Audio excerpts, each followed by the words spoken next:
बिस्मिल्लाहिर्रहमानिर्रहीम। अस्सलाम वालेकुम नाज़रीन, मैं हूँ मोग़ीस अली। नाज़रीन, इस वीडियो में मैं आपको 3 एंकर्स की दर्दनाक और अफसोसनाक कहानी बयान करूँगा जो उन्होंने अपने तज़्किये की बुनियाद पर कौम को आगाह करने की कोशिश की, लेकिन इसमें हामिद मीर साहब, सुहेल वड़ैच और फ़ाद हुसैन शामिल हैं।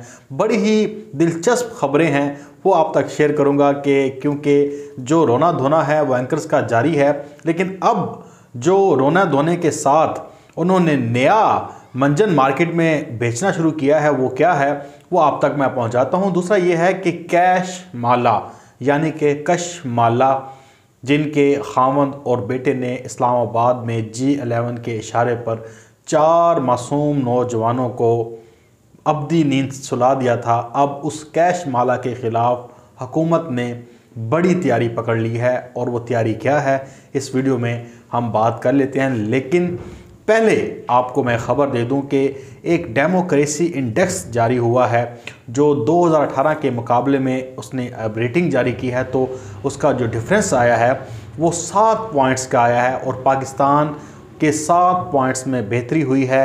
और 32 ममालिक हैं ऐसे जिनके डेमोक्रेसी इंडेक्स में बेहतरी आई है, उसमें पाकिस्तान भी शामिल है। इसके ऊपर शहबाज गिल साहब ने भी एक ट्वीट किया है, लेकिन ये बात सच है कि जो ट्रांसपेरेंसी इंटरनेशनल के ऊपर जो एंकर्स थे, जो साफ़ी थे व्हाट्सएप, जो शोर मचा रहे थे, जिन्होंने पूरा इस्लामाबाद से लेकर कराची से लेकर लाहौर और फिर गिलगित बल्दिस्तान तक पहुंच गए और उधम मचाया हुआ था, अब वो मेरे ख़्याल से नेपाल वाकई चले गए हैं और वो नज़र नहीं आ रहे कि वो किधर हैं, बिलों में छुप गए हैं, क्योंकि उन्हें पता है कि ये डेमोक्रेसी का इंडेक्स जो है इस हुकूमत की आने के बाद बेहतरी आई है, तो इस पे शोर नहीं मचाएंगे। कोई ट्वीट नहीं करेगा, ना आसमा शिराजी बात करेंगी, ना जावेद चौधरी बात करेगा, ना मंसूर अली ख़ान करेगा और ना ही नजम सेठी, ना ही हामिद मीर। फिर ये 100 ऑन, फिर आप लिस्ट बनाते जाएँ और फिर जो है लिखते जाएँ। अच्छा जी, अब जो कश माला कैश माला जो है, जिनके अकाउंट्स में आपको पता है ख्वाजा आसिफ ने अंधेर नगरी चौपट राज लगाया हुआ था, करोड़ों रुपए ट्रांसफ़र हो रहे थे।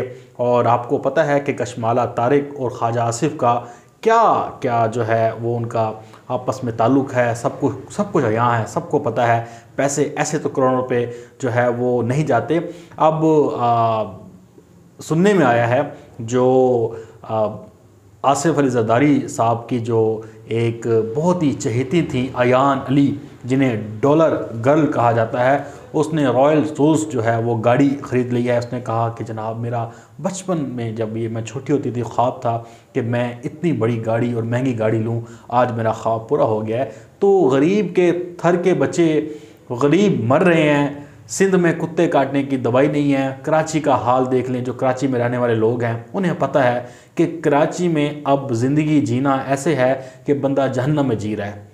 जो लोग उनके साथ उनसियत है शहर के साथ, मैं उनकी उनसियत से एक साइड पर रखता हूँ।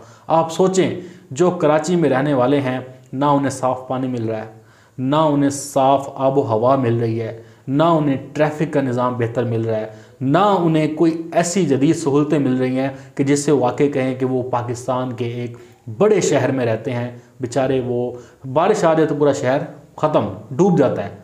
अब तो पता लग जाता है उसकी सफाई करने में, फिर उसके बाद जो गंदगी फैलती है, जो बीमारियां आती हैं, वो सही है कि सारे मिलकर हमें चे बना रहे होते हैं।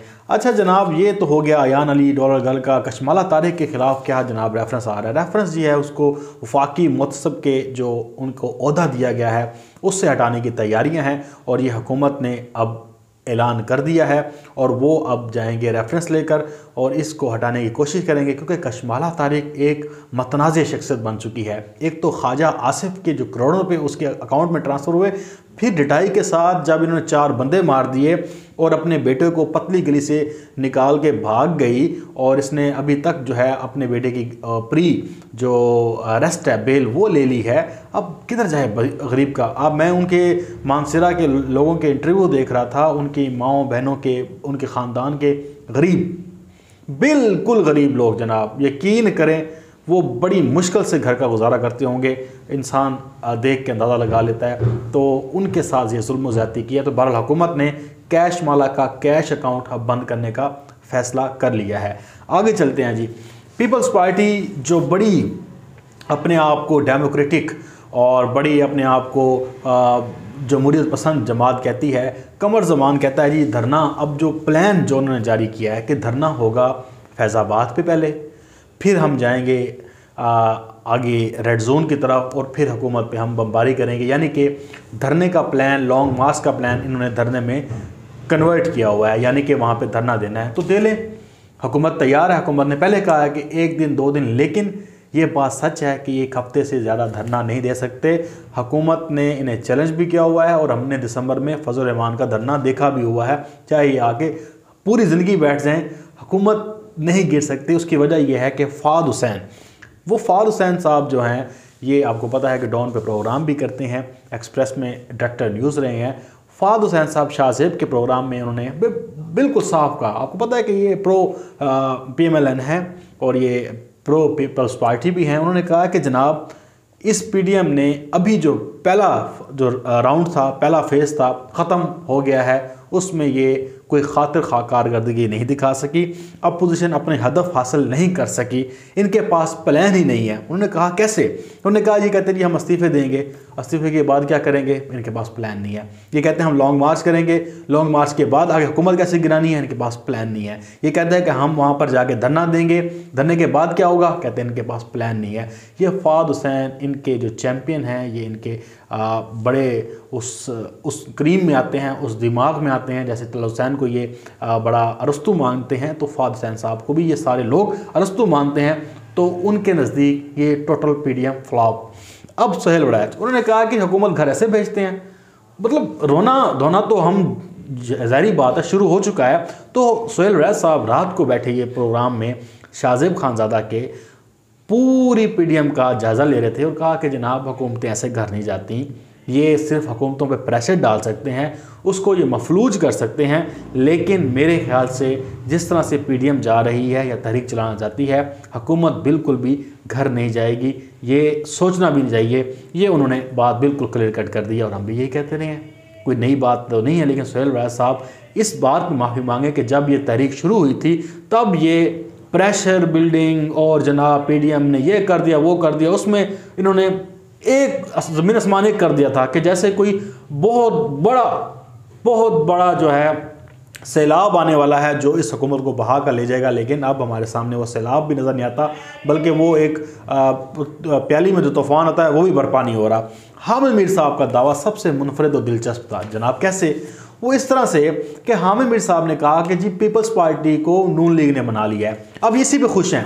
पीपल्स पार्टी नून लीग को मना रही है, नून लीग पीपल्स पार्टी को मना रही है, और भाई इससे कोई फ़र्क नहीं पड़ना हुकूमत को। उन्होंने कहा कि जी नून लीग ने पीपल्स पार्टी को किस बात पर मनाया कि वो लॉन्ग मार्च की हामी भरे। उन्होंने कहा कि जब लॉन्ग मार्च करेंगे तो आप जब जाकर रेड जोन में बैठेंगे तब हम इस्तीफ़ों पर गौर करेंगे, हम इस्तीफ़े दे देंगे या हम तरीक़े अदम एतमाद ला देंगे। तो इस बात पे पीपल्स पार्टी कायम बात पे उनकी राज़ी हो गई कि जनाब ये तो बात सही है। यानी कि हामिद मीर साहब का दिलचस्प और दिल की ख्वाहिश ये है कि ये जब तहरीक जाके बैठेगी रेड जोन में तो वहाँ पे हुकूमत पे प्रेशर होगा, तरीक़े अदम एतमाद जो है लाई जाएगी और हुकूमत को फारिग कर दिया जाएगा।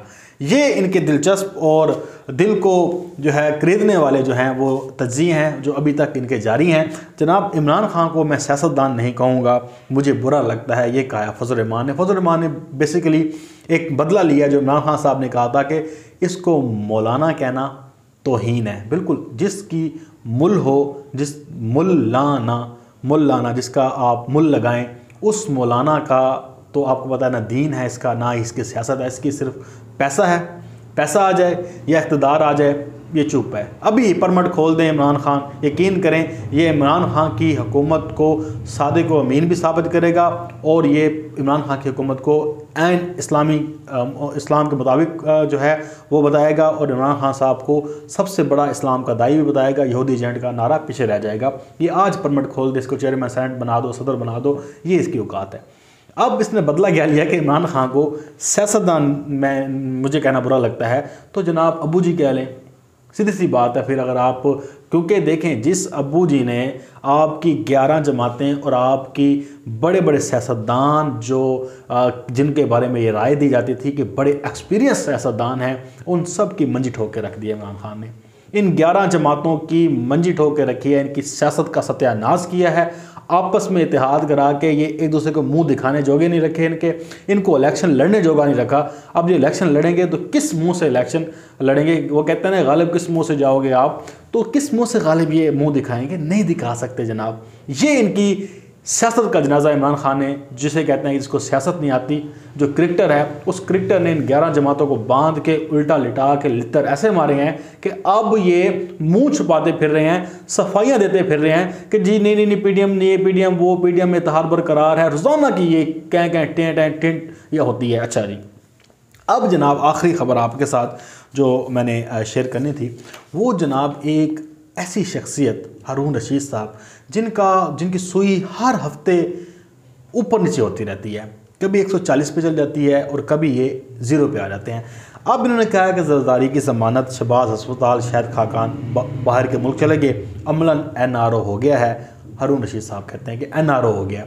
NRO हो गया तो खाकान साहब बताएं, शाहिद खाकान अब्बासी को तो इमरान खान ने जाने की इजाज़त दी, उनकी एक कैबिनेट की इजलास था, वो वापस आ गया, आया वापस, एक उसे जाने दिया, उसके घर बच्चे बीमार थे, बहनें बीमार थी, भाई बीमार थी, वापस आ गया, डील ख़त्म हो गई।